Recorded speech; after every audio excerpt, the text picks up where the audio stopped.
I'm Trevor Wittman. You're watching Iconici MMA. Check them out. This is Travis Singer with Iconici MMA, and we are here in Wheat Ridge, Colorado at the Grudge Training Center with none other than UFC Heavyweight Brendan Schaub. How you doing, bud? I'm doing great. A little chilly. Out here. Yeah, it looks like it's going to be snowing here the next couple of days, so he's definitely getting the training in that he needs to be done. He's going to be fighting in a couple weeks. It'll be at the Honda Center in Anaheim Center, formerly known as the Pond to most hockey fans. That's right. He'll be fighting Lavar Johnson, who actually he was supposed to face back in December, but Lavar ended up going down with a groin injury. Talk to us about that. Man, you want to talk about frustrating. It feels like I've been in camp for a year. So by the time I stepped in the octagon, it'd be just under 11 months since last time I fought. So that's a long time. Especially for me, because I'm always training. I don't take downtime, so it's good and bad. It's a lot of time for me to improve and get better, and then at the same time, you're just not getting that kind of competition. So it's a double-edged sword for me. So it's tough. What people don't know is Lavar and I was fight in November in Montreal, and that got canceled. So I'm like, all right, cool. Like now, December 8th. Like now you're fighting December 8th, and then I go through a whole camp. I live in LA, and I fly everyone out here, do my camps in Denver, so it's not cheap, and then the week before the fight he backs out, so it's tough, man. And then they tell you, I figured we could schedule in January, something like that, and then they tell me February 23rd, so it's all good. In California, it's right up the street from where I live, so not a bad deal.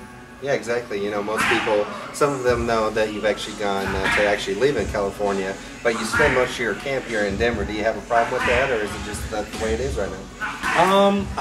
Man, so I was born and raised in Denver. I've been on the same team here for 7 years. I just needed to change. I had to adapt and evolve my skills. And out in LA, I train with guys like Mark Munoz and my master out there, Keon Casey and Henry Gracie. So I'm constantly getting better. So it was a chance for me to improve and grow as a fighter and a person. It's a big fight for Brendan. Lavar's a tough dude. He comes out banging all the time. He's a heavy hitter. It's going to be fireworks for sure. As a fan, I can't wait to see it, but I also can't wait for the world to see what Brendan's been up to. So he's been working a lot on a lot of things he hasn't really showcased in fights, and it's going to be exciting to see him show everybody.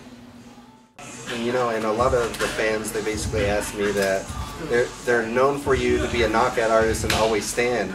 Do you ever think about just going to the ground, or do you ever just be like, hey, whatever happens, happens? You know what? With Lavar, he's a brawler. Yeah. He's damn good at it. Yeah. And with a brawler, you box a brawler. And I think that's the oldest rule in the book when you start fighting. So I'm just gonna outclass him. Yeah. And that's the goal of this fight. Mix it up, outclass him on the feet, and look for that knockout of the night. Brendan Schaub's training camp for the Lavar Johnson fight. I mean, this has been a great camp. We've had a long time, but we were supposed to fight him a while back, and to have this extra time just to work on game plan and really focus on the points that are good for Brendan. I mean, it's been very good. It's been a great camp, and man, I'm looking forward to sitting front row for this fight. And also, it's interesting to see that Stefan Struve was his last defeat, and it was by armbar, so you never know what could happen. People say that, like, well, he got submitted last fight. Yeah, Stefan Struve 7-7. Yeah, exactly. You can't really, that's kind of a freak loss. You know what I'm saying? So I haven't even looked at that footage of Struve. That does nothing for me. But all his older fights help me out. But the Struve one, I just kind of throw away as things happen. Yeah, and pretty much in 2012. You've been known to call out guys, and you called out Lavar Johnson for months, actually, before the fight announcement even went down. So a lot of people ask me, like, what's the dream fight you've always wanted to have, whether it was like a past UFC Hall of Famer, a guy that you're looking into possibly getting into that was possibly in another organization at one time? Man, there's not too many. My hero growing up was Mirko Cro Cop. I fought him, and then dropped him. And then but the other one was Big Nog, and he dropped me. Yeah, so exactly. I'm 1-1 on those. 1-on-1 on the dream fight. So, for me, obviously I'd love to fight King. He's the champion. That's the goal. By 2013 is to get a fight with King. That's the goal here. That's the only reason I'm doing this, to be the champ. So I think it's gonna be a good 2013. Now another big man that obviously with the UFC ranking just coming out is none other than Shane Carwin. Tell us a little bit about his injury, and also do you expect him to be return here and hopefully summer, maybe even fall of 2013? Yeah, I talk to Shane all the time, and he's like an older brother to me, and he was just dealing with some injuries, and it just wasn't good. It wasn't the full Shane Carwin, and you know, Shane's the stuff they come, and I expect him to come back full force and be ready to go. I sure do miss him, that's for sure. Yeah. Now, obviously, your personal life and your MMA life have to do. Do you really try to keep some downtime out of it, or it's just pretty much training 24/7? Oh man, it's training 24/7. Yeah. Kind of. Yeah. You know, so you know, I do 12-week long camps. I guess you could call them camps. I'm always training, so there's really no camp mode for me. Besides when I land in Denver, you know, we have these big, like now, these Saturday nights where it's an open gym and we spar, and you know, I bring in fresh guys and fly in sparring partners. That's more of my camp, but it's a lifestyle for me. This is all I do is train. In California, you know, I'll do jiu-jitsu, go to the beach, you know, there's great coffee shops out there, so I'm living up a little bit out there. Yeah, trying. Well, and speaking of living it up, we're used to seeing you with Tim Tebow, going to the SV Awards with them, rolling in Cali and stuff like that. Yeah. What's your thoughts on, you know, a lot of people, even you, I believe on 104.3 The Fan, basically brought up that he might actually think about maybe, well, obviously he spars with you guys, especially with the Gracie guys, but what's the look of him possibly maybe fighting? Come on, man. You know, Tim, he's as strong as they come, and if he decided to do it, he'd be in the UFC under a year. He is, you know, one of the strongest mental people I've ever met in my life, and heck of an athlete. So if he committed his time to this, sure, he could do it 100%. He's not going to. What he's going to do is sign with a team, the NFL team this next year, and probably win a Super Bowl. Yeah. He won more games in the playoffs than Peyton Manning did. That's true. That's true. Hey, that's what Timmy's brother said. I might get in trouble here. Big deal. I don't care. Exactly. And also, a lot of people, really the word is going around where he's going to be traded or what team. What do you possibly see week 1, 2013 NFL season? What team do you think?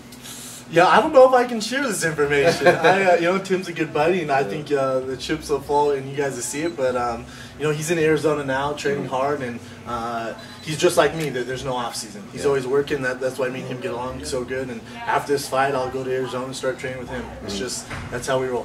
Now, is there somebody on the docket, since you do like to call out fighters, is there somebody on the docket that you'd like to face after Lavar, or is that just something you rather think about, you know, February 24th?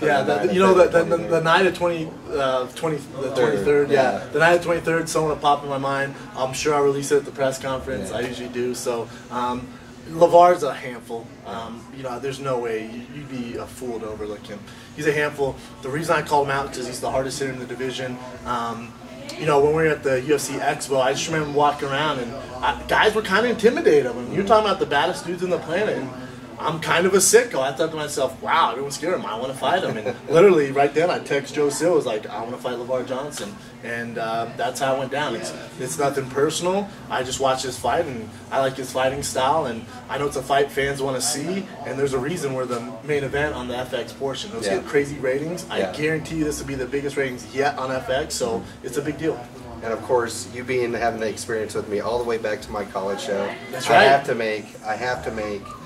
Basically, I got to get predictions of the fight card. You got it. Yeah, we got the first fight. We got Robbie Lawler returning back to the UFC from Strikeforce. Yeah. And he's facing pretty much a former #1 contender in Josh Koscheck. What's your thoughts? You know, I like Koscheck. I like his demeanor and his work ethic, and I'll take Koscheck. Okay.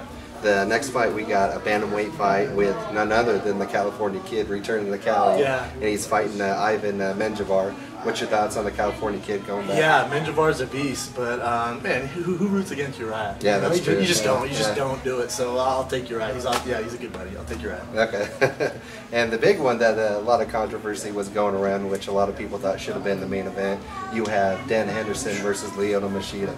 It's a crazy fight, right? Mm-hmm. Just as a fan, as soon as my fight gets done, I'll be chilling, getting ready for that fight to watch that one. So, and that's a tough fight to call. I think. You know, they fight 10 times, it's going to be half and half. So it's whoever brings their game plan. Machida with his footwork, Dan Henderson with his power. I don't think he's going to be able to get Machida down. You know, I'll take Machida. God, I don't know how. I think Machida's going to win though. Maybe we could see something special. You never know, a crane kick or something. Yeah. You don't even. You never know. I don't know what they do at Black House. Yeah. I have no idea. There's some weird stuff down there. Yeah, well, and especially being down the street down in San Diego and stuff too, where it's not that far away. It's true. And obviously the main event's going to be the first ever women's fight in UFC history, and you got Ronda Rousey, the champ, going in against Liz Carmouche. What's your thoughts on that? You know, Ronda and I are good friends. You know, we both kind of live in Venice, and you know, Ronda's just a different animal. There's no one in the world in her league. She's gonna, you know, put on a show and kind of, I think, shut up all the critics. You know, I think a lot of people think a lot of stuff was given to her and stuff like that. That girl's a special fighter. So I think she's gonna go out and be the talk of the night. Yeah. Well, and especially with a lot of the problem being that she was handed the belt. Well, if you're making up a new division in the UFC, and that's the toughest organization switching over to the UFC, and she already has a belt, who do you expect to give the belt? You're just going to automatically have a title fight? Yeah, well, I'll tell you, no one was complaining. Yeah, no one said anything, right? All the girls were like, that's cool. Yeah, no one said anything. So it was just that tells you one thing. Everything that was the media who's not fighting. Yeah, all the girls were like, oh, that's cool. That's cool. Yeah. She's like Debo of the women's division. Yeah, exactly. No one's saying anything. Yeah, well, she walks away, they keep talking. Yeah, well, and then you had Tito Ortiz make comments, and I think that was pretty much Tito wanted to bait Cyborg into fighting Ronda Rousey if she gets past Liz. I think that's more. Yeah, you know, I think that's the fight everyone wants to see is Cyborg and Ronda, and you know, Ronda has to, or not Ronda, but Cyborg has to make weight. Yeah. And you know, I think Dana White even offered Mike Dolce to help her cut weight, so there's no reason to do it. Yeah. I think Ronda eats her up quick too. So. Well, and then the breaking news last night was basically Tito Ortiz going on X's TV and with the show over there. They basically said that that Cyborg is asked to be released by the UFC because they won't make a fight with 140. So I think that's the problem with that. It's like if you wanted to make it. Listen, this is the way professional sports work. If the UFC said, Brendan, we need you to fight at 185, I don't know how I would do it, but I would make 185. So for her not to make, what, 135? Yeah, 135, that's ridiculous. Which is 5 pounds. You want 140? Come on, don't be scared. Yeah. Well, as the Diaz would say, don't be scared. Don't be scared. Don't be scared of me. Yeah. You know what I'm saying? Like, it's professional sports. Whatever they tell me to do, I'm going to do. Well, and then they kind of have like some lame excuse that the water weight doesn't come off as much as for the women. That's what I didn't understand either. Ronda's not small. No. I don't know if you've ever seen Ronda. She, you know, she's not small.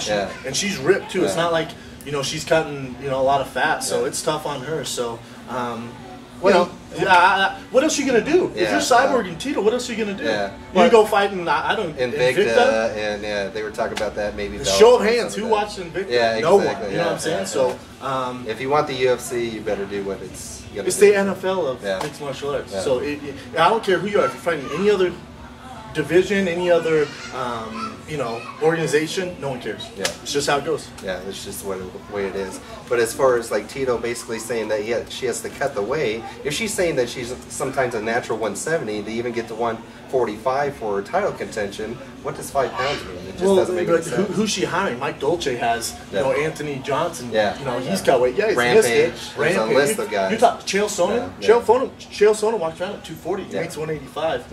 And Chael Sonnen, you know, is as good as they come. You tell me you can't get Cyborg down to 135. So it sounds like a lot of excuses. That's what it's I'm sure when Cyborg and Tito are at home on the couch watching Ronda whoop some ass, it's going to inspire them. I bet she makes 135. That's what's going to happen. And I bet you not only does Joseph and Dana White don't get rid of that contract either. It'll happen. Oh, they're going to do whatever they want. She's going to be doing whatever they want. They say you're wearing pink shorts. She's going to wear pink shorts. It's just how it goes. So, and just appreciate your time, and thanks very much. No problem, man. Always. Appreciate the you got it, brother. Yeah, since day one. Yes, sir. Thanks, bud.